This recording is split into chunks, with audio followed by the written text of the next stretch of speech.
Bienvenue à notre discussion. Aujourd'hui, on se penche sur un sujet vraiment clé pour nos entreprises manufacturières ici au Québec. Les indicateurs de performance, les fameux KPI. On va s'appuyer sur une analyse qui s'appelle 5 KPI essentiels pour l'excellence industrielle.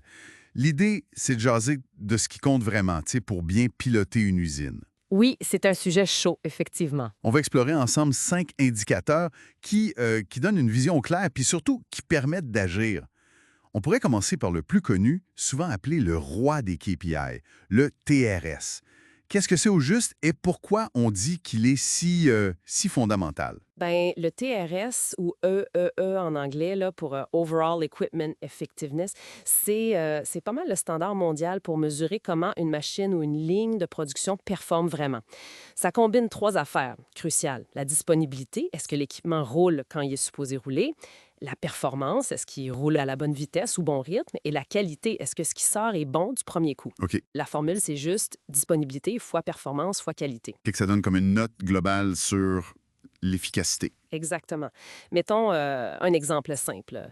Une machine qui devrait rouler 8 heures, mais qui a des arrêts, puis qui roule juste, disons, 400 minutes sur 480 possibles. Sa dispo est de 83,3 Si pendant qu'elle roule, elle devrait faire 100 pièces à l'heure, mais en fait juste 90, sa performance est une 90 Puis si 95 de ce qu'elle produit est conforme, sans défaut, la qualité est de 95 OK, ouais.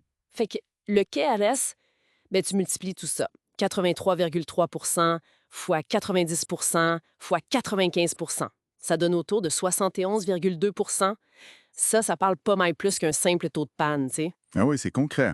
Puis il faut savoir, un TRS de classe mondiale, là, on parle souvent de plus de 85 Mais la moyenne dans bien les usines, c'est plus autour de 60 Le gros avantage du TRS, c'est qu'en regardant chaque morceau, disponible, perf, qualité, tu sais exactement où mettre tes efforts. C'est la maintenance, c'est la vitesse, c'est le processus qui cause des défauts. C'est logique. Puis j'imagine que l'importance de chaque morceau, ça dépend du type d'industrie. Tout à fait. En agroalimentaire, par exemple, les nettoyages fréquents, ça peut jouer beaucoup sur la disponibilité.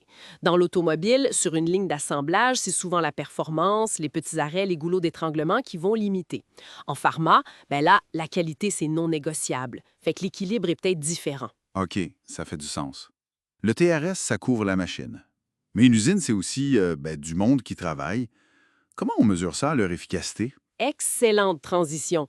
Ça nous amène au deuxième KPI essentiel, la productivité de la main-d'œuvre. Classiquement, on regarde le volume produit divisé par les heures travaillées. Mais attention là, Ouais. l'objectif, c'est pas de faire travailler le monde plus fort ou plus vite, c'est surtout d'éliminer ce qui sert à rien, les gaspillages de temps, d'efforts, les déplacements inutiles. C'est travailler mieux. Puis pour ça, l'implication des équipes sur le plancher, c'est primordial. L'exemple québécois dans la source, le fabricant pièces d'auto qui a gagné 25 c'était quoi la recette miracle? Il n'y avait pas de miracle, mais c'était un bon mix. Ils ont revu l'aménagement des postes pour que ça fitte mieux, que le flux soit meilleur, mais surtout beaucoup de formation puis d'implication des employés pour identifier eux-mêmes les petits problèmes du quotidien puis trouver des solutions. Souvent, les meilleures idées, elles viennent de là. Ça fait du sens. OK, troisième point. Le nerf de la guerre, les coûts. Comment on suit ça de proche? Alors là, on parle des coûts unitaires de production. C'est souvent plus complexe qu'on pense. Tu as les coûts directs faciles, matières premières, main-d'œuvre directe, mais après, tu as tous les indirects, l'énergie, la maintenance, l'amortissement des équipements. Puis il faut surtout pas oublier les coûts de non-qualité. Le scrap, les retouches, les garanties, ça coûte cher. Comment on fait pour avoir une image juste de tout ça? Ben, il y a des méthodes comme l'ABC, Activity-Based Costing, qui essaient d'allouer les coûts plus finement selon les activités réelles. C'est pas simple à mettre en place, mais ça peut être puissant. Aujourd'hui, les systèmes numériques, les ERP puis les MES, ça aide énormément à suivre ça de façon plus proactive. OK. Et la qualité, justement, au-delà de ce qu'on voit dans le TRS, on mesure quoi d'autre? C'est notre quatrième KPI, la conformité qualité. C'est plus large que juste le taux de rejet à la fin de la ligne. On va regarder le coût de la non-qualité, le fameux CNQ. Ça inclut tout ce que je disais, hein, retouches, rebuts, garanties, puis même l'impact sur l'image si un client n'est pas content. On suit aussi les ppm, les parties par million de défauts. C'est très utilisé dans certains secteurs comme l'auto. Puis bien sûr, le respect des normes qualité. ISO 9001, IATF 1699 pour l'auto, etc. Puis la techno, l'industrie 4.0, ça change la donne là-dessus. Ah oui, mais beaucoup. Des capteurs intelligents peuvent détecter une dérive avant même qu'un défaut apparaisse. L'intelligence artificielle pour l'inspection visuelle, c'est de plus en plus courant. Ça permet d'attraper les problèmes bien plus tôt. Intéressant. Reste le dernier point, qui est souvent super important pour le client final, les délais. Exactement. Cinquième KPI clé, le respect des délais de livraison. Aujourd'hui, le client s'attend à de la fiabilité puis de la réactivité. On mesure ça comment? Souvent avec l'OTIF, On Time in Full. Est-ce qu'on a livré à temps, puis est-ce qu'on a livré tout ce qui était commandé? On suit aussi le lead time total, genre du moment où la commande rentre jusqu'à ce que ça parte chez le client. Puis ça demande que tout le monde travaille ensemble, j'imagine. Vente, production, logistique. C'est crucial. Ça prend une vision intégrée de toute la chaîne logistique. Un bon processus SNOP ou planification des ventes et opérations, ça aide à aligner tout le monde et à planifier correctement. Ce qui est fascinant quand on regarde tout ça, c'est de voir comment tout est lié, non? Améliorer un indicateur, ça a souvent un effet boule de neige. C'est tout à fait ça. Si tu améliores ta qualité dans ton TRS, ben, tes coûts de non-qualité vont baisser, puis peut-être même tes délais si tu as moins de pièces à refaire. Exactement. C'est un écosystème. Maîtriser ces 5 indicateurs-là, c'est plus une option aujourd'hui.